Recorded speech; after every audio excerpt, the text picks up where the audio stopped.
Bava Kamah Pei Tes Omed Aleph. We're going to begin Pei Ches Omed Beis on the bottom. Rabbi Baravin says like this: Af anan nami tanina. We too learned this takana ush in the Braisa. If witnesses said, we testify about so and so, that he divorced his wife and gave her the full value of the obligation and gave her her marriage contract. Gave her the full value of the obligation recorded in her marriage contract. And she's under him and serves him. She was in fact still married to him. And then these witnesses were found to be Edim Zemim, conspiring witnesses who were attempting to deny this woman the ability to ever collect payment of her ksuba.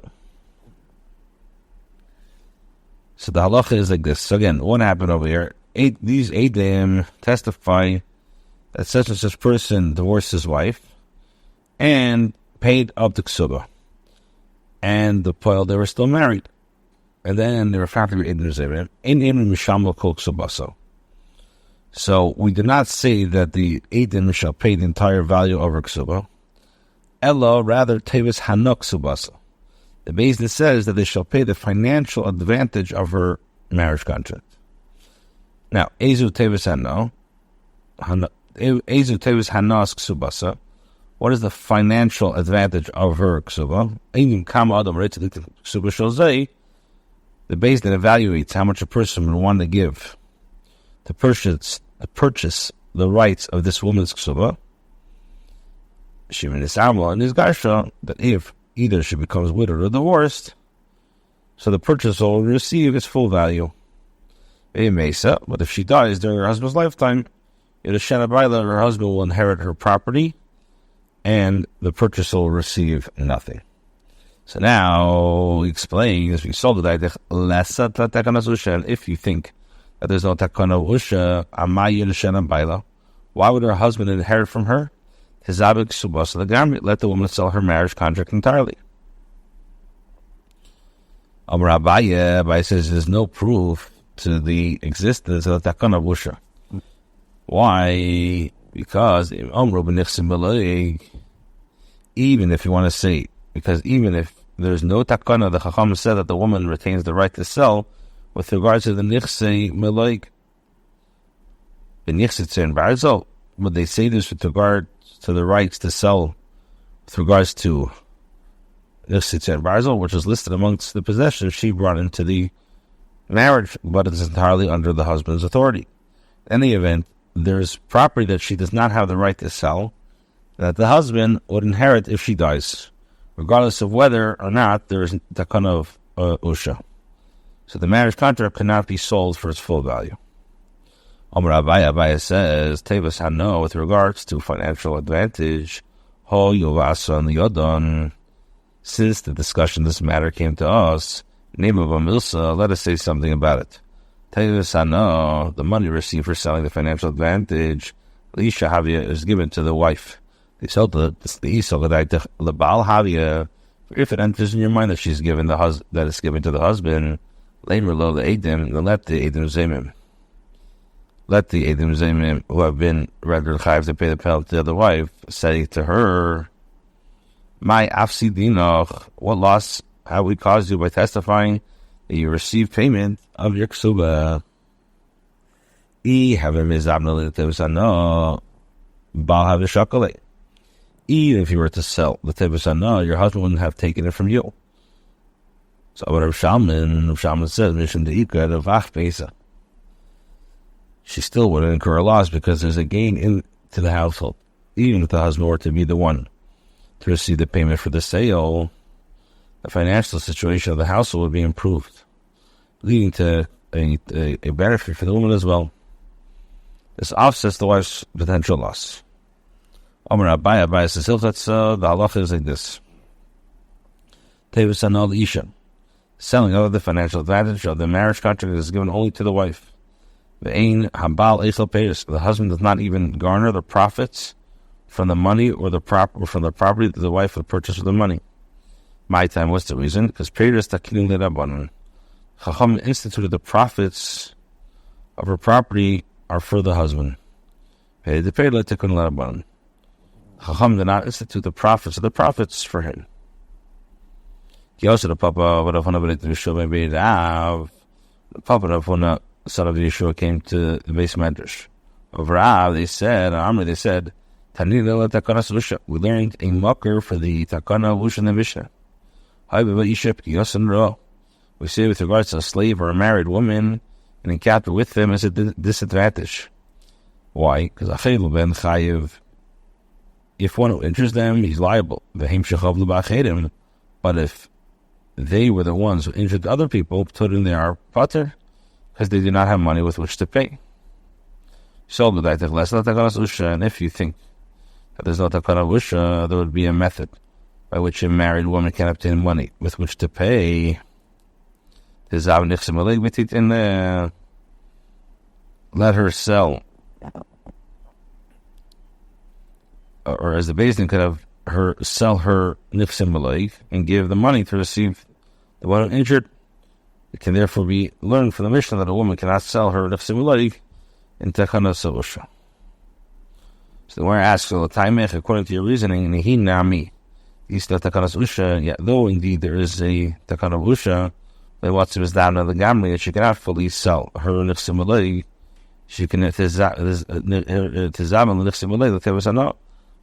the nifsim malig, at least for the financial advantage. The purchaser will pay her for the future rights of the property in the event that she gets divorced or widowed. She will give that money to the one who injured. Ella de lesla. Rather, it must be that the Mishnah is discussing a case where she does not have nifsim malig, of which she can sell the future rights. Achanami de lesla. So too, there's no mucker for the Mishnah of the takana, as the Mishnah is discussing a case where she does not have nifsim malig.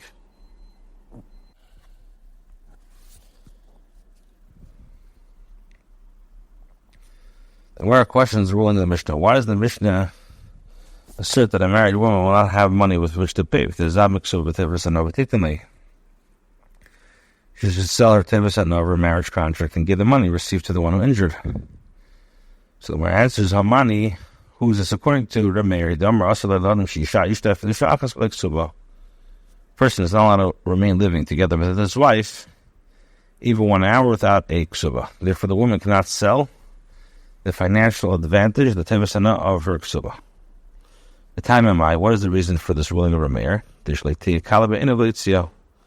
That she will not be demeaned in his eyes, such that he will easily divorce her, as he will not suffer any adverse financial consequences by divorcing her. So the Gemara asks, that's the reason here, when she sold her ksuba to others, the husband will not easily divorce her. If he divorces her, also hanat zavni, those who purchased the ksuba will come and collect the payment. Will come and collect the payment of her marriage contract from the husband. It makes no difference to the husband whether he will have to pay the ksuba to her or to the purchaser. Therefore, the reason for the ruling of the Mishnah cannot be based upon the mayor. Rather, the reason she's not required to sell the tevis hana of her ksuba to pay the one who she injured, is that tevis hana of her marriage is just milinino, it's just words. Not a specific possession, but a legal entity that simply creates a possibility to collect its value at a later date. And her words are not mortgage for the payment of chayvus. In this case, her debt to the injured party. So where it says, al malay. Allah malay, why not? Why is tevis hana not mortgaged? There are words that are sold for dinners. Since the financial advantage of ksuba has a market value, it is mortgaged to pay the chayv of the injured party.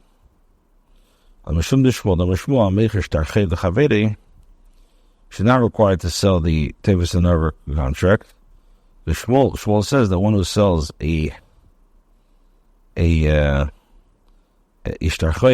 note to another, and now the seller went back and forgave the chayiv, machol is forgiven and the note is left valueless. because the guy essentially had not transferable obligation to the creditor alone. And even the seller's yerush can forgive the chayiv. So there's a concern that the woman will forgive the chayiv of her ksuba after having sold it, causing loss to the purchaser. She's not required to sell. Amri, the Chacham say, Zabayni tizam v'titla. Let her sell the financial advantage of the marriage contract and give the money to the one who injured. If she happens to forgive the chayiv of her husband's ksuba, she will forgive it, just as it generally is permitted for one to sell a note despite the fact that it could be forgiven. The same holds true in the case as well. Amri, they say, Kol lebal bal vade machlele. Any matter that will benefit to her husband, she will certainly forgive the chayiv to him, so that he will not have to pay the ksuba. With regards to causing a definite loss to the purchaser through direct action, Chacham will not be willing to cause a definite loss to the purchaser. If you say that she should sell her ksuba to the one whom she injured in order to receive the money for the financial advantage, so that even if she were to forgive the chayiv of her husband with regards to her husband, the one who injured will not lose anything. As now she's not giving him any payment.